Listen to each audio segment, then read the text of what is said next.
문제 해결을 돕는 사람이라고 소개하고 싶고요. 제 이름이 박승희인데 그 영어로 얘기하면 PSH잖아요. 그래서 Problem Solving Helper 이렇게 얘기할 수도 있을 것 같습니다. 지금 한국 액션러닝 협회 부회장으로 있고요. 글로벌 액션러닝 그룹 상무로 있으면서 여러 기업, 공공기관, 학교하고 함께 여러 다양한 문제들을 고민하고 해결하도록 돕는 그런 코치로서 역할을 수행하고 있습니다.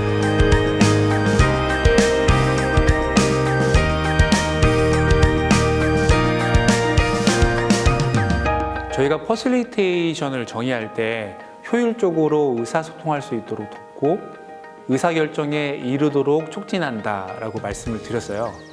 이 과정이 우리가 현실 세계에서 이루는 게 아니라 온라인 공간에서 이루어지는 것들을 우리가 온라인 라이브 퍼실리테이션이라고 보시면 좋을 것 같습니다.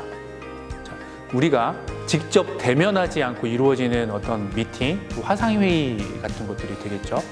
그리고 어떤 온라인에서 이루어지는 워크샵, 어떤 포럼, 어떤 컨퍼런스 이런 것들 모두 온라인 퍼실리테이션이 필요한 영역이라고 보시면 될 것 같아요.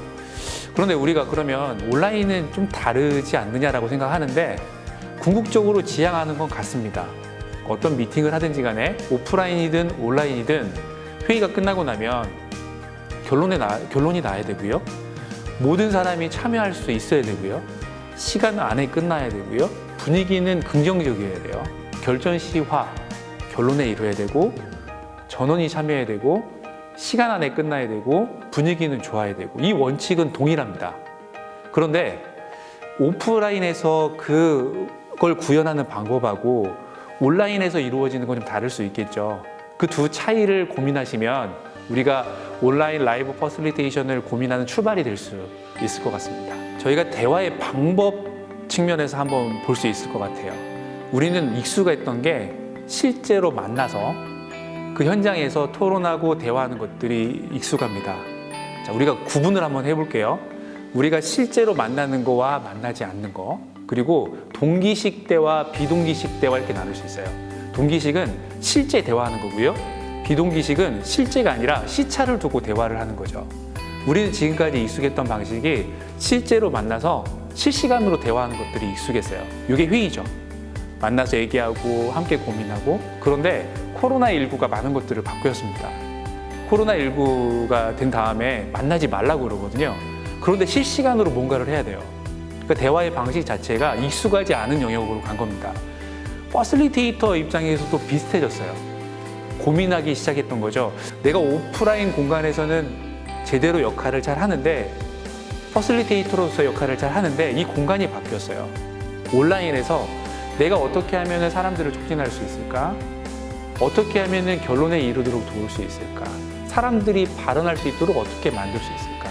분위기를 어떻게 만들어갈까? 이런 고민이 달라진 거죠. 공간이 달라진 거죠. 공간이 달라졌기 때문에 방법도 조금 달라진 겁니다. 이게 우리가 온라인 라이브 퍼실리테이션의 특징, 첫 번째 특징이라고 볼 수 있을 것 같고요. 자, 우리 준비하는 과정에 대해서도 한번 보면 좋을 것 같습니다. 우리가 오프라인에서 미팅을 준비할 때 고민하는 게 포스트잇, 네임펜, 유성매지, 이젤 패드를 준비할 거냐 말 거냐, 자, 사람들의 대화를 촉진하기 위해서 어떤 카드를 만들 거냐, 카드를 어떻게 활용할 거냐, 이런 것들이 고민이죠. 자리 배치는 어떻게 할 건지도 고민이고요. 사람들이 들어왔을 때 어떤 식으로 웰컴하고 네 의사결정권자는 어디에 자리에 앉게끔 만들고 이런 것들이 되게 중요한 부분이에요. 근데 온라인에서 이루어지는 퍼실리테이션은 조금 다릅니다. 사람들이 온라인에 접속하는 기기가 스마트폰인지 태블릿인지 아니면 일반 PC인지, 화상 캠은 제대로 세팅이 되어 있는지, 온라인에서 사용하는 회의 툴에 대해서 그들은 이해하고 있는지 아니면 제대로 모르고 있는지, 자, 이런 것들이 정말 중요한 요소가 되는 거죠. 세 번째 차이는 참여한 사람들이 디지털 역량을 제대로 갖추고 있는지의 여부가 그 미팅 성패에 되게 중요한 부분으로 작동을 합니다. 자, 예를 들면 예전에 주민자치위원들은 전부 다 만나서 미팅을 했습니다. 현장에서.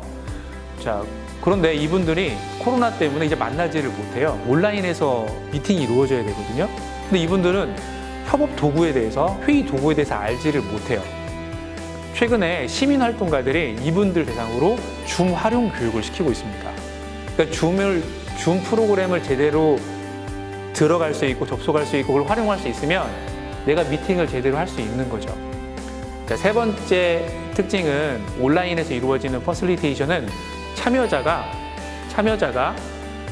디지털 역량을 제대로 갖추고 있는지 확인하는 절차, 그리고 그걸 돕는 프로세스가 중요하게 대두되고 있다라고 보시면 좋을 것 같습니다.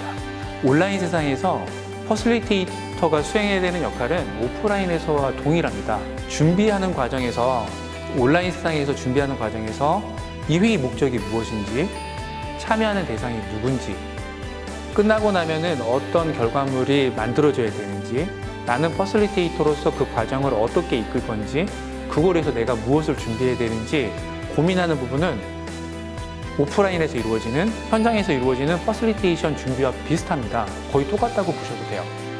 그런데 이제 우리 실제 진행하는 과정에서 저희가 결론에 이르러야 되고요. 모든 사람이 참여해야 되고 시간 안에 분위기 좋게 미팅을 이끌어야 되는데, 그 과정에 퍼실리테이터는 의사소통을 돕고 의사결정을 돕고 문제 해결을 지원해주고 뭔가 갈등을 조정해주는 이런 역할을 해야 돼요. 그런데 그 방법이 온라인이기 때문에 조금 다를 수 있습니다. 현장에서는 그냥 의견을 구하면 돼요. 포스트잇에 쓰라고 하면 돼요. 자, 얘기해봐 주세요 얘기하면 되는데, 온라인에서는 그 방법이 조금 다를 수 있습니다. 채팅창에서 요구해야 될 수도 있고요. 누가 얘기를 해야 되는 상황인지 명확하게 인지가 안 되기 때문에 명확하게 요청해야 될 수도 있어요. 포스트잇이 제대로 쓰여지게끔 온라인에서 구현하려면 빅캔버스, 어떤 이런 협업 툴들이 활용될 필요도 있습니다. 요게 차이라고 보시면 돼요.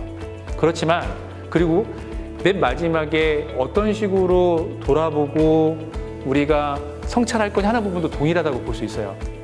자, 이 역할은 동일하지만 그 역할을 제대로 수행하는 방법이 현장이 아니라 오프라인이 아니라 온라인으로 바뀌었다라고 생각하시면 되겠습니다. 퍼실리테이터 역할을 잘 하는 사람들을 보니까 어떤 공통되는 특징이 발견되더라. 이게 역량이지 않습니까? 우리가 오프라인에서 이루어지는 역량과 큰 차이가 없어요. 제대로 질문해야 되고요. 제대로 들어야 되고요. 제대로 칭찬해야 되고요. 사람들을 동기부여할 수 있어야 되고, 미팅이 제대로 이루어지고 있는지 조망할 수 있어야 되고, 사람들을 뭔가 의견이 낸 것들이 연결될 수 있게끔 중개해줘야 되고, 뭔가 미팅이 다른 곳으로 빠지지 않게끔 우리가 감독해줘야 되고, 이 과정은 동일합니다. 그 과정이 제대로 이루어지게끔 만드는 기반이 되는 역량, 그러니까 기반이 되는 마인드, 철학, 사람을 돕고 싶은 마음, 사람에 대한 따뜻한 시선, 이 부분도 전 동일하다고 봐요. 근데 하나 추가되는 게 있습니다. 이게 온라인에서 이루어지거든요. 그렇기 때문에 우리가 기본적으로 디지털 툴을 활용할 수 있는 역량들은 갖추고 있어야 돼요. 퍼실리테이터가. 자, 기본적으로 줌을, 저희가 온라인 퍼실리테이션을 할 때 사람들은 엄청나게 많은 것들을 학습해야 된다고 생각을 해요. 그런데 실질적으로 저희가 활용하는 툴은 그렇게 많지를 않습니다.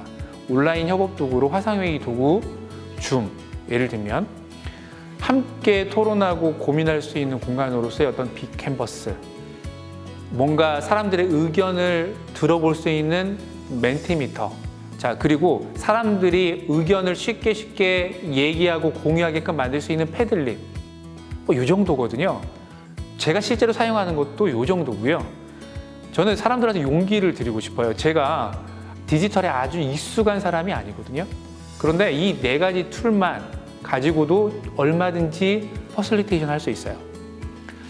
제가 모 기업과 워크숍을 진행했는데 이런 협업 툴이 전혀 사용되지 않고요.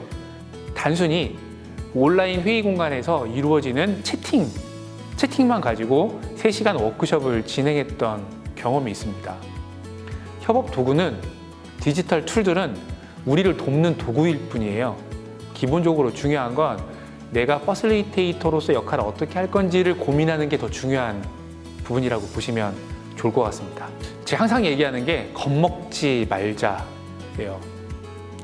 뭔가 현장에서 오프라인에서 퍼실리테이터로 잘 활동하고 있는데 뭔가 새로운 게 내가 배워야 되는 것들이 생기는 거거든요. 근데 이제 우리가 너무나 많은 것들을 배워야 된다라고 생각을 하니까 미리 겁을 먹고 시도해보지 않습니다. 제가 서두에 말씀드렸지만 많은 것들을 배울 게 아니라 내가 오프라인에서 퍼실리테이션을 했던 원칙들이 더 중요해요. 그것들을 디지털 세상, 온라인 세상으로 가져오기만 하면 돼요. 그 과정에서 내가 사람들을 돕고 싶은 마음으로 의사소통을 촉진하다 보면 뭔가 부족한 게 생깁니다. 온라인 공간이기 때문에. 그럴 때 나를 돕는 도구가 보일 거예요. 그것들을 학습하면 되는 걸로 촉합니다. 저는 제가 말씀드리고 싶은 건 디지털 툴을 잘 배우면 나는 퍼실리테이션을 잘할 거야. 요 마인드만 내려놨으면 좋겠어요.